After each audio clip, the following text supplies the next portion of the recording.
नोटबंदी हिंदुस्तान के गरीब, किसान, मजदूर और छोटे दुकानदार पर आक्रमण था। नोटबंदी हिंदुस्तान की असंगठित अर्थव्यवस्था पर आक्रमण था। 8 नवंबर 8 बजे 2016 प्रधानमंत्री जी ने नोटबंदी का निर्णय लिया। 500 रुपए, 1000 रुपए का नोट रद्दी कर दिया। पूरा हिंदुस्तान बैंक के सामने जाके खड़ा हुआ। आपने अपना पैसा, अपनी आमदनी बैंक के अंदर डाली। पहला सवाल, काला धन मिटा? नहीं। दूसरा सवाल, हिंदुस्तान के गरीब जनता को नोटबंदी से क्या फायदा मिला? जवाब, कुछ नहीं।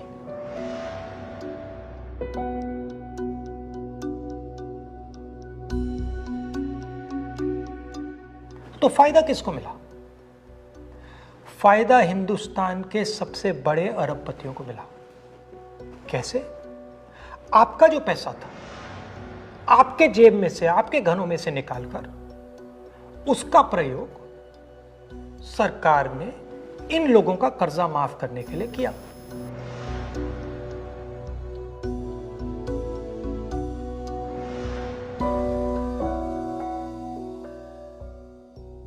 मगर वो सिर्फ एक लक्ष्य था।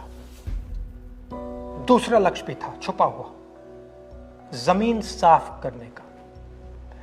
जो हमारा इनफॉर्मल सेक्टर है, असंगठित अर्थव्यवस्था का सेक्टर है,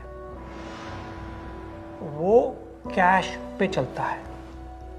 छोटा दुकानदार हो, किसान हो, मजदूर हो, वो कैश से काम करता है।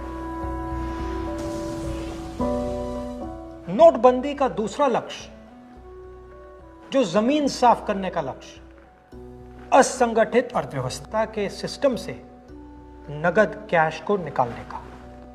प्रधानमंत्री ने स्वयं कहा कि वो कैशलेस इंडिया चाहते हैं, कैशलेस हिंदुस्तान चाहते हैं। अगर कैशलेस हिंदुस्तान होगा तो असंगठित अर्थव्यवस्था तो खत्म हो जाएगी। नुकसान किसको हुआ?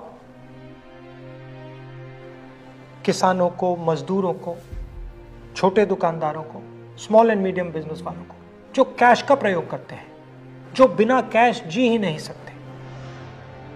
नोटबंदी हिंदुस्तान के गरीब, किसान, मजदूर और छोटे दुकानदार पर आक्रमण था। नोटबंदी हिंदुस्तान की असंगठित अर्थव्यवस्था पर आक्रमण था।